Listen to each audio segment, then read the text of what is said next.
All right, we're here with Gio again, and we're going to talk about the first strike point games, because this is the first time you've actually ever played first strike point games, as well as the first strike point challenge, right? Yes.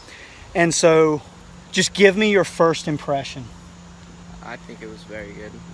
Server, you really have to get your serve in, place it well, or because the returner, it's a winner. It's 2 points for them. That's right. That's right. So you can't just lollygag your second serve in there. I mean, you've got to spin it, place it. Think about where you're going to place it, because if I teed off on one of those. Yeah. I kind of got a little lucky, I think, because it was kind of like I was jammed. So I could only go that way. Yeah. So you can kind of see where, this again reinforces the patterns. If you see that a player only has limited options, like, I'm a decent player, you're a great player.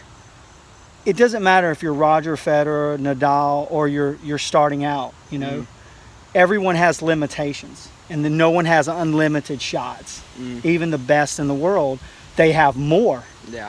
But they don't have unlimited. And then you place the serve in a certain place, that opponent is only going to have a forehand backhand combo, a backhand forehand combo, a backhand backhand, or a forehand backhand. There's only four: forehand forehand, forehand backhand, backhand forehand, backhand backhand on the first strike phase.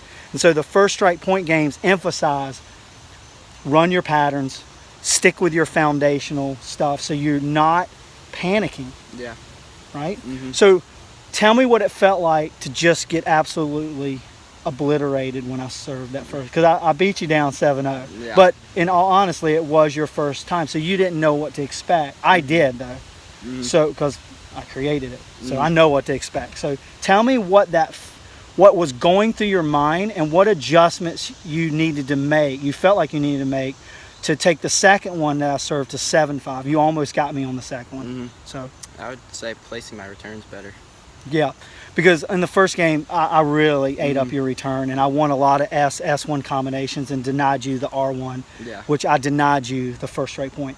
And the only way that you can really stay in a first strike point game as a returner is to make your first strike point on the return side.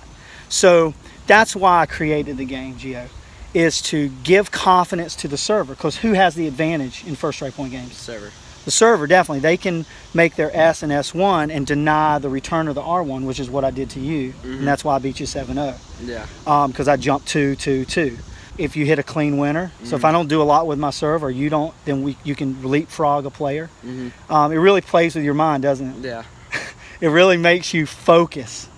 And that's the point of tennis, tennis is a game of focusing and then refocusing. Yeah. Because after a long point, that's extended rally, let's say it goes even to 8 or beyond 8 plus 9, that next point, there's about a 90% chance, okay, somewhere between 85 and 95 is what we're tracking, that the next point is going to end 0-4. That's a fascinating statistic, isn't it? Yeah. But if you know that, data's great, but you've got to know what you need to do with the data. So as a player, I would tell you, if you know the next point is going to be short after a long point, because why is that? Why do you think that is the case? I mean, think about it. You've played a long point. What's going on? Their fitness is low. Your fitness is low. What about if you lost it? What's going on in your brain? I'm still thinking about that. You're still thinking about it because it lasted a long time. We think about the points that are long because they're long. The ones that are short, we just dismiss. That's why when you look at the data at first glance as a coach or player, like, this can't be right. But the reality is it is right. And so on the tennis court, perception is not reality. Like, what you see happening is not really happening. Okay? Does that make sense? Yeah. Like, have you ever you've watched tons of tennis matches. Did you ever think that the average rally, 60% or so, was under 4 shots? No. 2 for each player? You never thought that, did you? No. But this is what the data is beginning to show us as players and coaches, is we need to practice in a better way. Okay? We need to use more of these games. We can create them on our own. We can use these games to really help you as a player excel in the beginning of the point, because right when the point is about to begin, it's about to end. Yeah. Okay. So tell me again, when you returned in the first strike point games, how did you, or not when you returned, when you served, tell me your experience there. What did you feel? I felt more confident because you have better opportunity at winning 2 points in a row. Okay.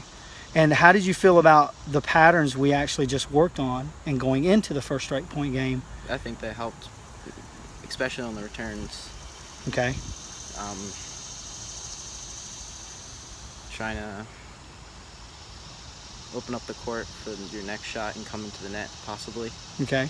Did thinking of patterns in terms of run, reverse, and cage, how does that help you think through things as far as like telling yourself a story or seeing a story unfold on the court of what you're doing to your opponent? How did that help? Did that help you, or? I think it did help. Yeah.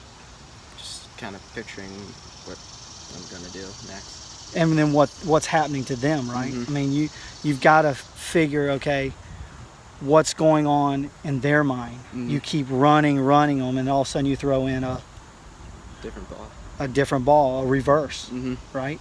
So that's it. So this is Sterling with Gio, and that was our talk about the first strike point games. Are you excited? Would you like to do this again? Is this something you'd want to keep doing? Yeah. And training? Yeah. Perfect. All right, that's it, guys. Enjoy.